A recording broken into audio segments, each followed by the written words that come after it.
kesetaraan gender dalam pemikiran Islam. Ketidakadilan gender. Perlu dijelaskan di sini bahwa istilah gender tidak sepadan dengan seks.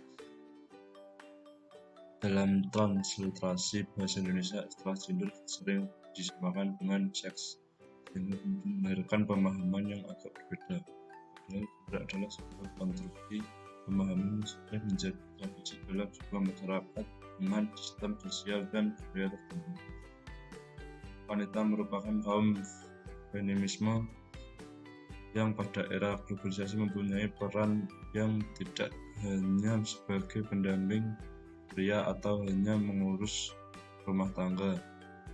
Kaum perempuan pada era juga harus bersosialisasi dengan masyarakat dan mengembangkan karirnya.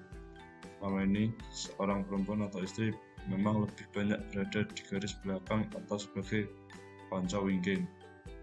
Di era reformasi pada zaman modern saat ini, istilah tersebut perlu ditinjau kembali, apalagi kalau sudah menyinggung dengan kesetaraan gender.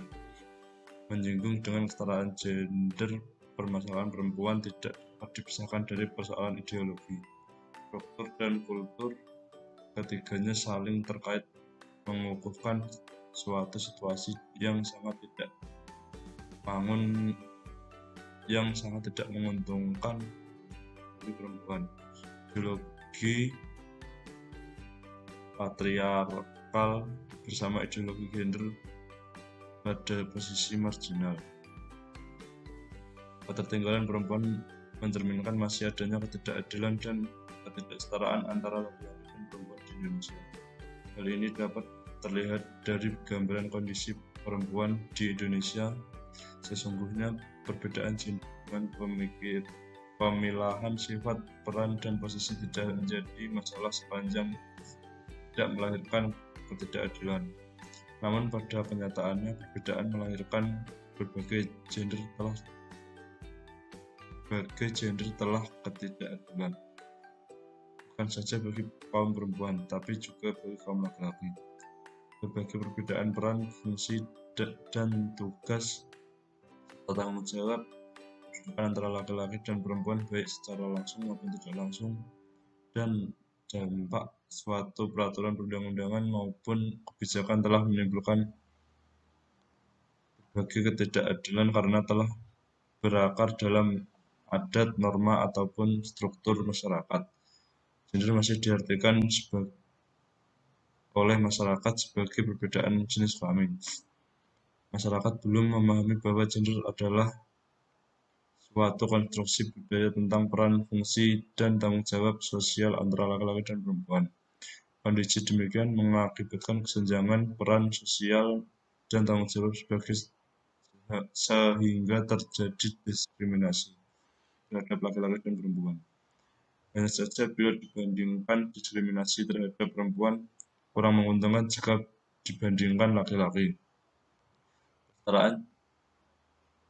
Kesetaraan gender dalam pemikiran Islam. Dalam ajaran Islam, setiap pemeluknya mempunyai kewajiban untuk menyebarkan ajaran agama tersebut.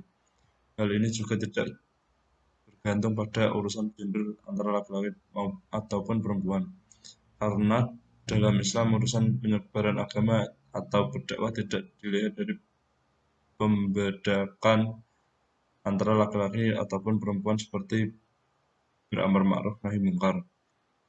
Dari hal tersebut, khususnya dari pihak perempuan, dapat dikaitkan dalam peran perempuan yang cukup kompleks dalam menyikapi urusan kehidupan.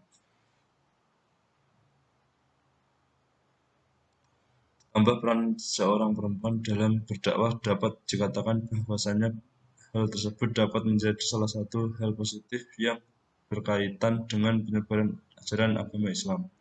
Peran perempuan dalam berdakwah disesuaikan dengan kadar kemampuan masing-masing. Namun,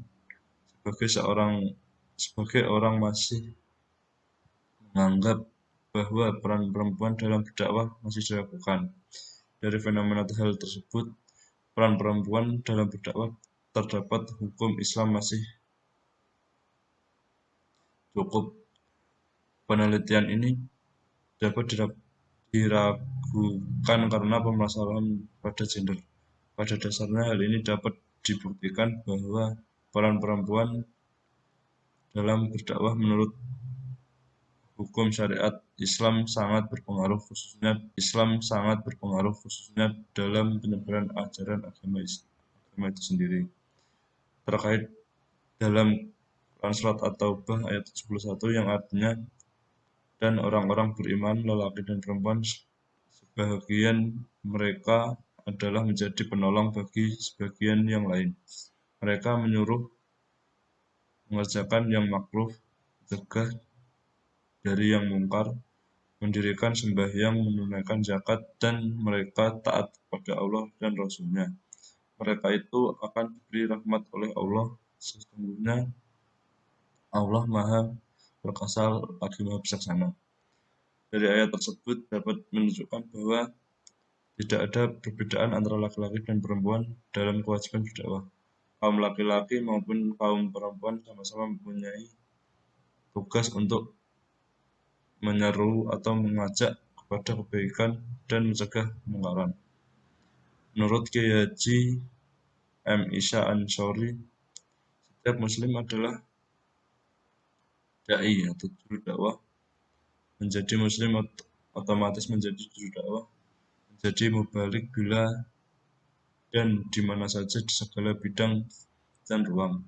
Perempuan dan laki-laki diciptakan Allah Subhanahu wa taala dalam unsur yang satu, karena itu keduanya hendaklah berbuat baik serta berkompetisi menjadi orang yang paling takwa. Berbuat amal sebanyak-banyaknya dan dengan cara sebaik-baiknya, lalu berpasrah sepenuhnya hanya kepada Allah Subhanahu wa taala selagi Tuhan yang Maha menilai.